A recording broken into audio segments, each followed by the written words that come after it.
द्वारा बताया जा रहा है कि गाड़ी चढ़ा कर और तलवार से ये किया गया है।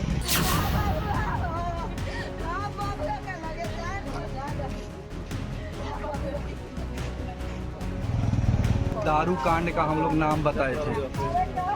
दारू कांड, दारू बेचने वाले का हम लोग नाम बताए थे। नमस्कार, आप देखना शुरू कर चुके हैं लाइव सिटीज को। मेरा नाम अभिषेक है। सिवान में खूब बवाल हुआ है क्योंकि सिवान में 3 लोगों की हत्या कर दी गई है। आपको बता दें कि सिवान में एक विवाद में 2 पक्षों के बीच झड़प होता है जिसमें 3 लोगों की हत्या कर दी गई है। तलवार से हत्या की गई है, गोली से हत्या की गई है और उसके बाद लोगों ने हंगामा कर दिया है। लोगों ने पटना सिवान हाईवे को जाम कर दिया है। 6 थानों की पुलिस भी मौके पर पहुंची है। तो सिवान में हंगामा हो रहा है, बवाल हो रहा है। पूरे मामले को लेकर कई थानों की पुलिस के साथ सिवान एसपी मनोज तिवारी भी पहुंचे हैं और बताया है किस तरीके से घटना हुई है और स्थानीय लोग भी क्या कुछ कह रहे हैं।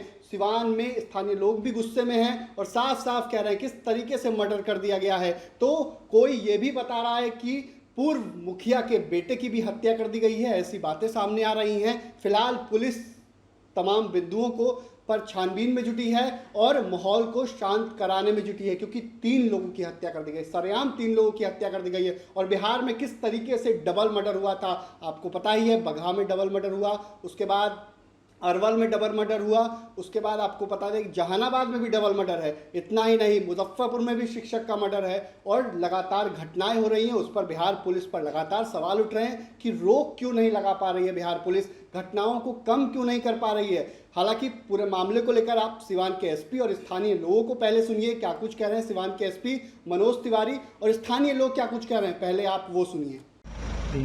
हम लोग देख रहे हैं 2 जगह एक बॉडी है, एक जगह 2 बॉडी है, एक जगह 1 बॉडी है। इसके बारे में हम लोग गहराई से छानबीन कर रहे हैं। कुछ लोगों के द्वारा बताया जा रहा है कि गाड़ी चढ़ा कर और तलवार से ये किया गया है, हत्या किया गया है।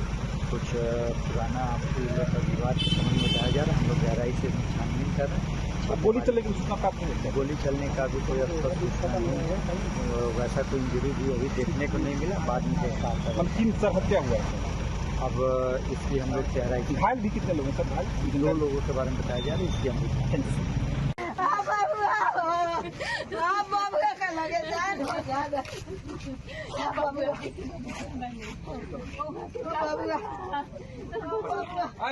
क्या था? कुछ नहीं, विवाद का कुछ कारण नहीं है। आज के 1 महीना पहले हम लोग महाराजगंज एसडीपीओ भगवानपुर थाना प्रभारी के समक्ष दारू कांड का हम लोग नाम बताए थे। दारू कांड, दारू बेचने वाले का हम लोग नाम बताए थे और मेरे गांव के लड़के उसको मना किए थे कि मेरे गांव में दारू बेचने मत आओ। सारा मूल जड़ वही है। दारू आखिर कौन बेच रहा था? शत्रुघ्न सिंह का ऑल परिवार, उसका भाई, उसका भतीजा, उसका बेटा। अभी भैया मौत कितने आदमी को हुई है यहाँ पे? 3 आदमी का डेथ हुआ है और 3 आदमी हॉस्पिटलाइज है।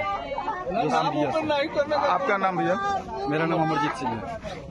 तो आपने सुना कि सिवान के एसपी ने क्या कुछ कहा है, पूरे मामले को लेकर जानकारी दी है, किस तरीके से 2 पक्षों के बीच झड़प होती है और वर्चस्व की लड़ाई बताई जा रही है। वर्चस्व की लड़ाई को लेकर ये मर्डर हुआ है और 3 लोगों की हत्या कर दी गई है। फिलहाल सिवान एसपी मौके पर पहुंचे हुए हैं और घटनास्थल का उन्होंने निरीक्षण किया है, तमाम चीज़ों को देखा है। लेकिन सिवान में बीते दिनों इनकाउंटर भी हुआ था, इसके बावजूद अपराधियों के हौसले बुलंद हैं। ऑपरेशन लंगड़ा बिहार पुलिस की ओर से चलाया जा रहा है। कई जिलों में अपराधियों को लंगड़ा किया जा रहा है लेकिन इसके बावजूद अपराध थमने का नाम नहीं ले रहा है क्योंकि अपराध अब दूसरी तरीके से हो रहा है। क्योंकि आपसी विवाद में हत्या हो रही है, पति पत्नी के झगड़े में हत्या हो रही है, तो कहीं छोटी मामूली विवाद में भी हत्या की घटना को अंजाम दिया जा रहा है। लेकिन सिवान में वर्चस्व की लड़ाई में ईंट भट्टे का बताया जा रहा है। ईंट भट्टे का जो ईंट जाता है उसी का टैक्स वसूली किया जा रहा था, जबरन टैक्स वसूली की जा रही थी। इसी विवाद में झगड़ा होता है, मारपीट होती है, उसके बाद दूसरे पक्ष के लोग गोलियां चलाने लगते हैं, तलवार चलाने लगते हैं और 3 लोगों की हत्या कर दी जाती है। जिसके बाद स्थानीय लोगों में गुस्सा देखने को मिलता है। स्थानीय लोग सड़क पर उतर जाते हैं और सड़क पर उतरकर बवाल करते हैं, सड़क को जाम करते हैं। पटना सिवान हाईवे को जाम किया जाता है और भारी बवाल किया जाता है। तो बने रहिए लाइव सिटीज के साथ में। हमारे यूट्यूब चैनल को सब्सक्राइब करिए, मुझको लाइक करिए। धन्यवाद।